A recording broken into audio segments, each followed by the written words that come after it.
Hi, welcome to Transitions. I'm your host, Antoinette Zloty. We have a really interesting show set up for you today. And first up on the set is a good friend of mine, Loretta Kinamore-Obeng. And Loretta is going to share her personal story. Then I will be joined by Susan Everton, and she is with Safety Services Manitoba. And then finally, from Tons, I will be joined by Pam McCannell. So right now, we'll turn to yourself, and maybe you can share with me, because I don't know your full story about your transportation story, but you know, I know a little bit. So can you tell us where it started and how things evolved for you with driving? Well, at the time when I was taking driver's lessons, I was, you know, sometimes it's rather difficult when a family member tries to teach you how to drive. You know, most of the time you get in an argument, you figure, oh, well, it's not really that important. And at the time, I guess I didn't really take it that serious, and I was teaching up north. So I figured I didn't need to learn how to drive, because every time I went somewhere, I'd walk. You know, so anyways, it was, you know, I didn't think it was, you know, really that important. But as you get older and you, you know, move back to the city, you realize, you know, it's a real inconvenience, because now you have to, you know, depend on somebody else to take you, or a lot of times, you know, you don't go out at night because you miss out on a lot of different activities that can take place at night. So this is, you know, why, and then, you know, people, you know, through the years have asked me, well, how come you don't learn how to drive? And I just, you know, kept putting it off and putting it off. And so anyways, so here I am, a senior now, and I still don't know how to drive. So, but you do a lot of things, and you do a lot of things well. So in terms of your journey, like you haven't had a need to drive, because you're saying that you walked a lot when you were in northern Manitoba, which is a very healthy lifestyle, you know, to be walking.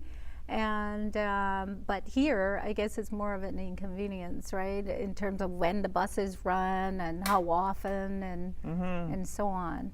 And depending on other people, you know, like, I mean, sometimes if you want to go somewhere, you always have to depend on, you know, somebody else to take you, you know, so.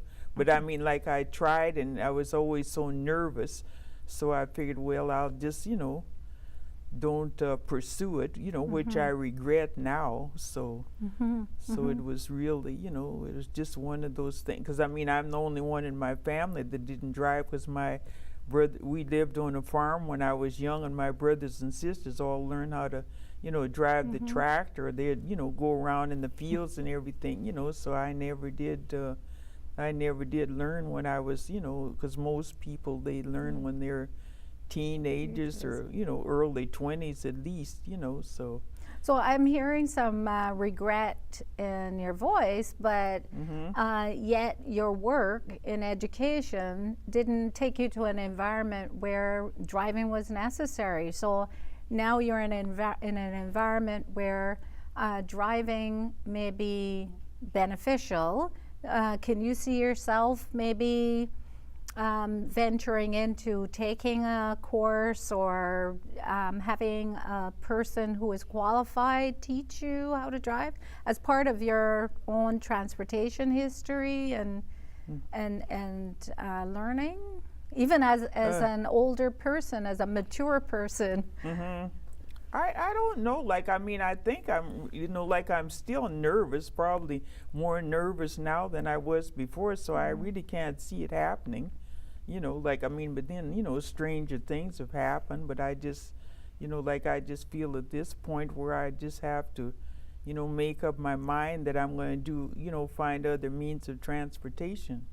Yeah, because I know some people who take a cab when they need to take a cab, and I suppose if you look at the cost of a vehicle versus the cost of maybe taking an occasional cab and scheduling things in such a way that you can get a ride from people that you know, I suppose it would work out. I for myself, I'm just so used to the vehicle and driving that I think that I need to do a little bit more like what you're doing. It's good for the environment too, to not be actually operating a vehicle for every single time you want to go somewhere. So but then a lot of people find, if they don't drive, they don't have any independence either, because you have to, depend on other people. Like if you want to go somewhere and they don't want to go, so you got to depend on, somebody else to drive you. And, sometimes it's quite hard, difficult to find people that are, going to be available when you want to go somewhere, like if it's a medical appointment or some other situation, so. Because just before we wrap up and switch over to hearing from Susan, you said that there are some medical appointments where you actually you're not allowed to get in a cab, to take a cab home by yourself? Well, after certain medical procedures like, cataract surgery or certain surgeries, you're not allowed to go home by yourself, and you have to get somebody reliable, and you can't always take a cab because, you got to sign a waiver, because that happened to me. So it sounds to me then just that there are some positives with not driving and some not so positive. And we'll talk a little bit more. But for now, what we'll do is just take a little break, and all of us who are going to be on the show today will be back to talk together. So next up is Susan, and you hold the thought there about that, and we'll be right back.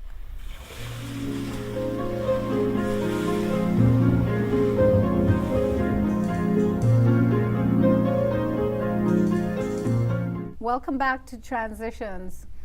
I have a special guest with me today, and her name is Susan Everton. Susan, tell us about the Mature Drivers Program. The Mature Driver Workshop is an MPI initiative. It's a program developed partially by MPI, partially by Safety Services Manitoba. It's a 3-hour course where seniors go for free.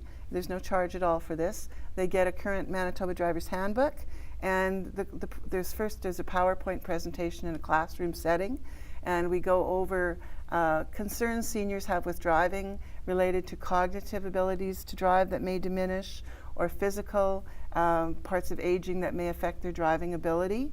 We go over rules of the road. We go over any concerns they have about driving, really. We also offer a free in-car road review that has no effect on their driver's license. So if they really want to know how their driving is, there's the chance to find out.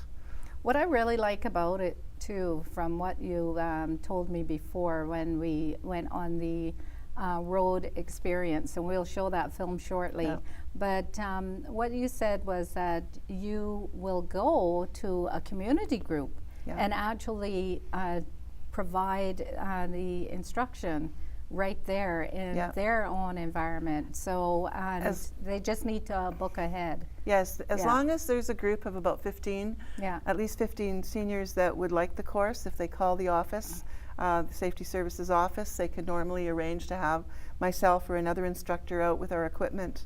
All we need is a blank wall to shine a projector on, and we can do the course. And also you can go on a road review with individuals in their own cars, in their own vehicle, and book that separately. So let's cut right now then to that film that was taken when we went on a little drive around in the neighborhood.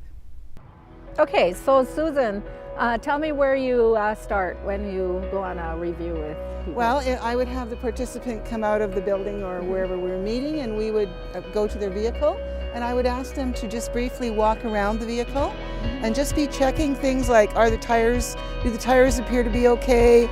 Are there any dents or dings that weren't there when you started? Does everything look all right with are the lights clear? Are the license plates clear, both front and back? If it's a very cold day like this, are the windshield wipers frozen to the window or are they movable? Are your mirrors clear? The same on this side and the rear license plate as well. Just show me how they normally sit in their vehicle. I would be wanting to see that they could put their right foot under the brake pedal comfortably. That way when their foot is on the gas and the brake, they won't be stretching to reach it. They'll be able to comfortably do those two maneuvers. They should be able to take either their left or right wrist and put it on top of their steering wheel.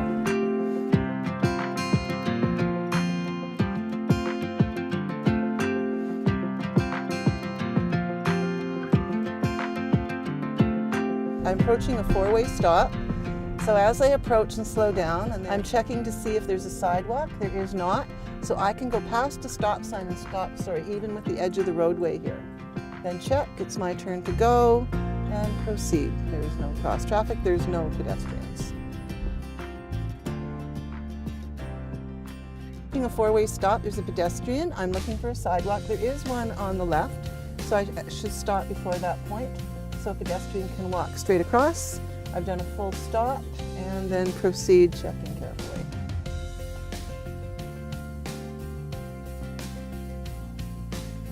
Sure, if I was in an unfamiliar area, I'd be checking how many lanes are here. I can see there's only one, so I'm just placing myself kind of in the center of it. Again, 50 speed limit. There is no sign that I saw, so I can assume. I'm scanning at least 10 to 12 seconds ahead of me, and I know I'm turning left further up.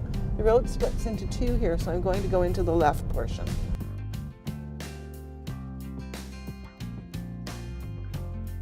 Both lanes turn left here, which I wasn't aware of. So I can see the signage telling me that, so I can be in either lane to turn left. I have to be aware of where I'm going when I do turn though. I have a green light, so if there are no pedestrians crossing in my way, I can slow down enough to control my space when I turn. It's too late for me to stop for that yellow light, so I proceed through. There's no pedestrians, closest lane, straighten my car out and away I go. So is it a good idea then to know ahead of time where you're going, Yes. what routes you're going to be taking? Yes. The more you can drive ahead of where you're going, the safer you generally are, because it lets you make those decisions when you're not stressed and having to do it at the last moment. Mm-hmm. Now we were just passing a school bus, Yeah. and some people get annoyed when they have to stop, but as soon as I see a school bus slowing down, I tend to slow down also. Yes. Is that? You could, but if you see the yellow lights coming on top of the bus, that's the indicator that they're going to have the red lights on soon and going to be stopping and dealing with children getting on or off. It's good to be wary around school buses, so in all cases. So if the car up ahead started to slow it, now the red lights are coming on, which should indicate that they're braking. Should you start braking as well, even though you're like 5 car lengths back? Absolutely. The more smooth you can do your stops and starts from a gas consumption and brake usage point of view, it's good as well, but also for making for a very calm, smooth ride. Now here I know that I've got separate light systems. There is going to be an arrow for my left turn. I know that because the housing on that light is black, the one that we see on the left. That means there is an arrow there somewhere. It doesn't mean I'll get it, but there's one there somewhere. So that means I will have technically the right of way, but I still need to look for pedestrians that aren't obeying their don't walks or traffic that's not paying attention. Yeah. It So doesn't mean I have carte blanche. Like, is that Right. lady who's cold and wet going to pay attention? Okay, signaling left. And I'm going to leave my signal on. I'm noticing there's 2 left turn lanes. So I have to be aware that these drivers are also turning and watch my space when I turn.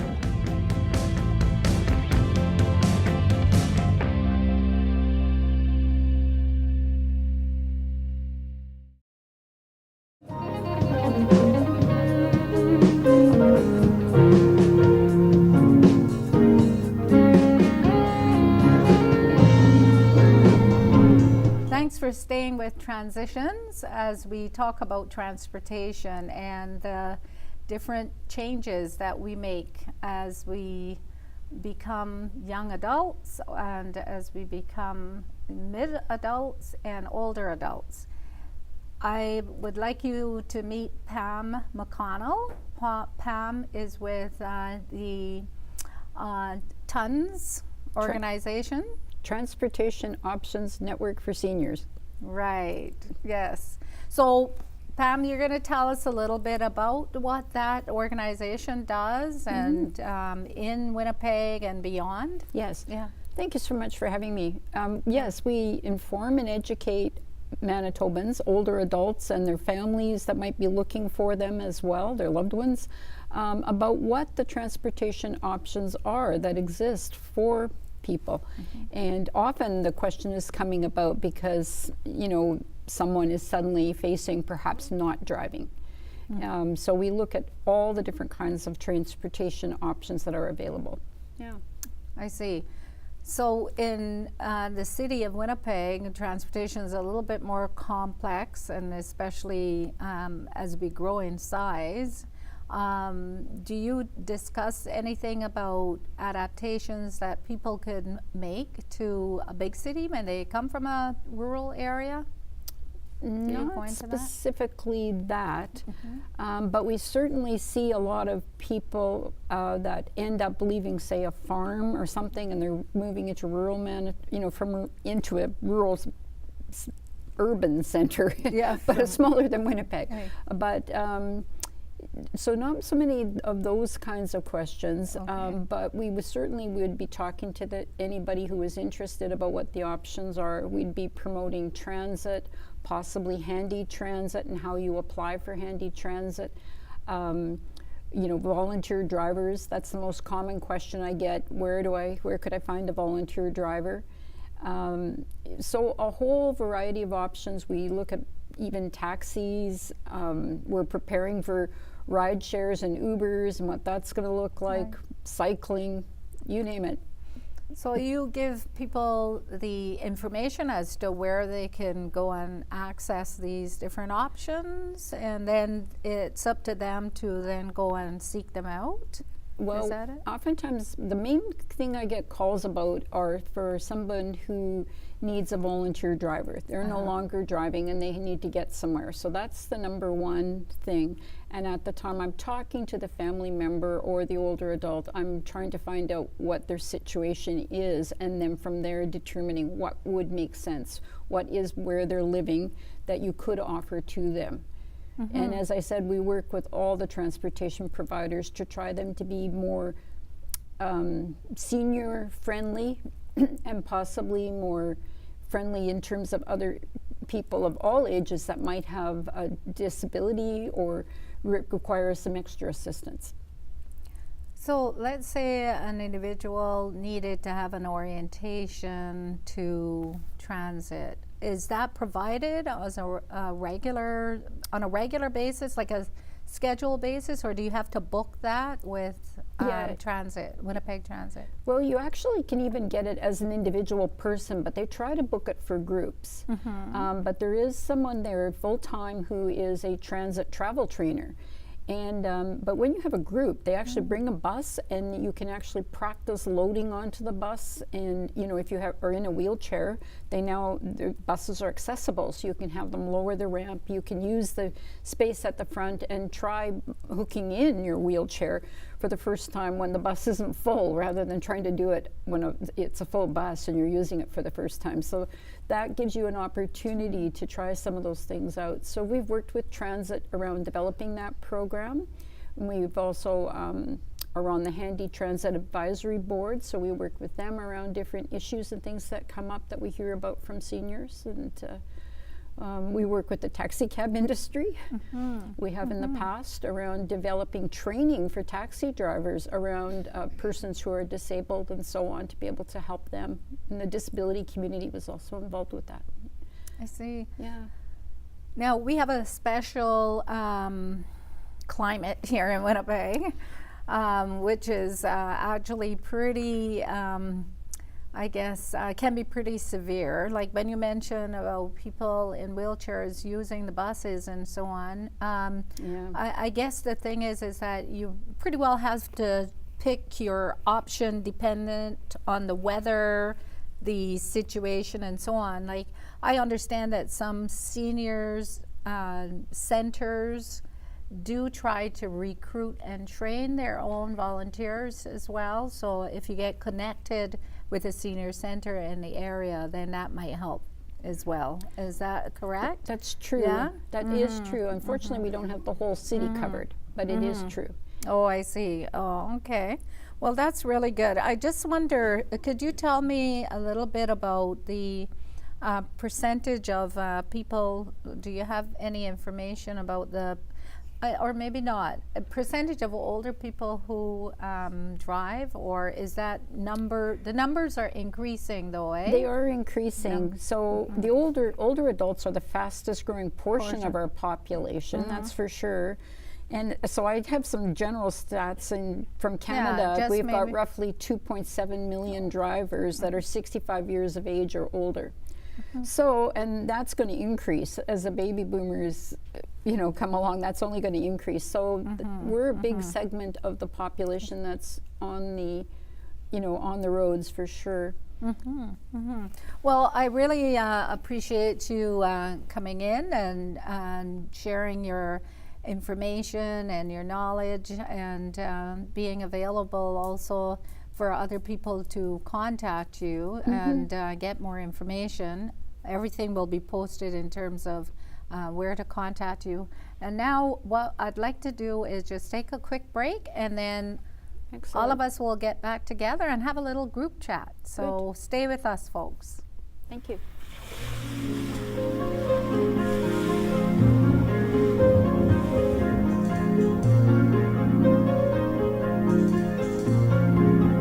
Welcome back to Transitions. Well, we've had a very interesting day so far, and what I'd like to do is for us to talk a little bit more about the past and actually the present, and what each of us see as maybe even one thing that we'd like to see in the future in terms of transportation that would help mature drivers with transitions. So maybe I could start with you. What do you think? Well, given that I said earlier that the most common reason I get a phone call is someone looking for a volunteer driver, I would love to see that in the city of Winnipeg that the criminal record checks and vulnerable person checks that are required to become a volunteer are free or a much reduced price. At the moment, it's cost prohibitive for many people to become a volunteer. It's almost $200, and then they're going to volunteer. And so that's, if I could pick one thing, it would be to figure out some way that the Winnipeg police could figure out how to do this for less money, perhaps using a retired police officer who's got the right to do the search or something. I see. Thank you. That's very interesting. I didn't know about that. And now, Okay, how so about when yourself? you're talking about volunteer drivers, are you talking about taking them to medical appointments or grocery shopping or what?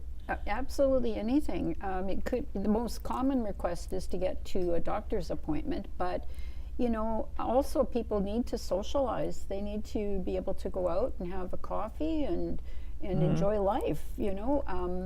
Instead of being so isolated in their homes. Absolutely. Yeah. Okay. So, what would you like to see for the future? What one main thing? Well, okay. I just, maybe we could just, pick up on, what you said and just sort of try to extend, the transportation system to, people that are in some areas of the city, they just have limited transportation. Like they have the bus service that runs till 7 o'clock at night. So what do you do after 7? You don't go out or whatever. So, I think they could, in some cases, they could extend it, for longer hours so people would have a chance to get out past 7.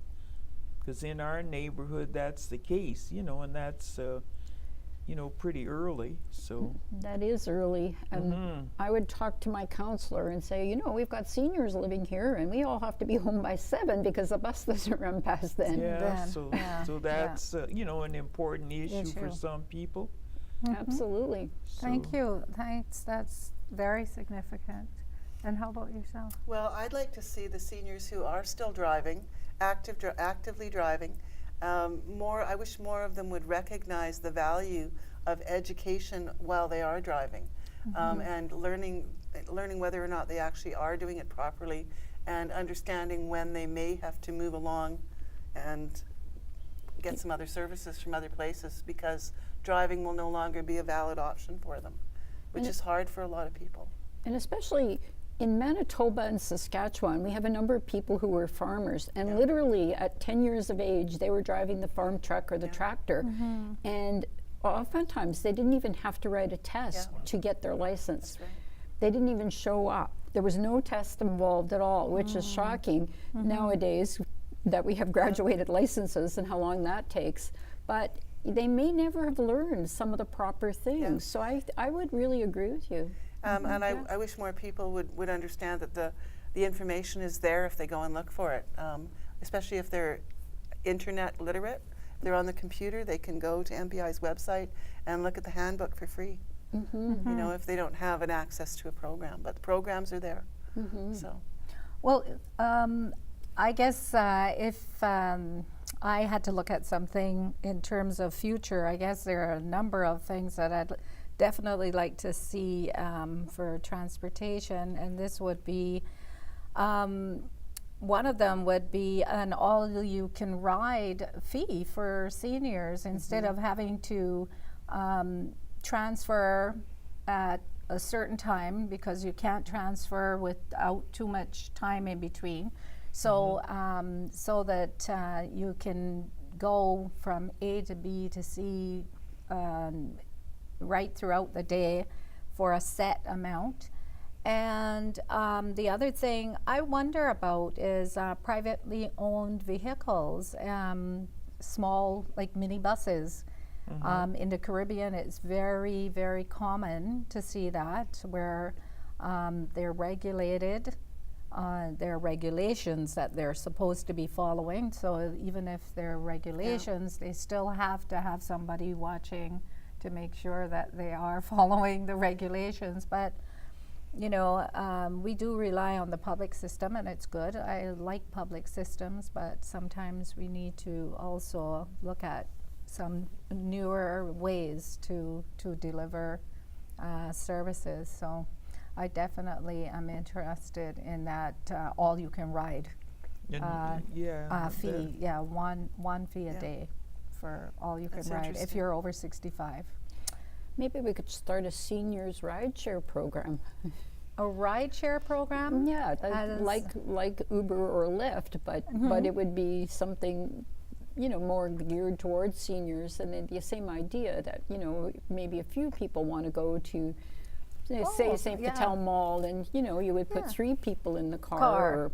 You're live talking in about this- you're talking about a riding co-op, and I think Yes. that we'll end with that because we're going to absolutely run out of time. But it seems like this is a topic that is worth some more time on and on to talk about transportation and ideas, and we'll have to continue to chat about this. So thank you so much for Thank you, coming Antoinette.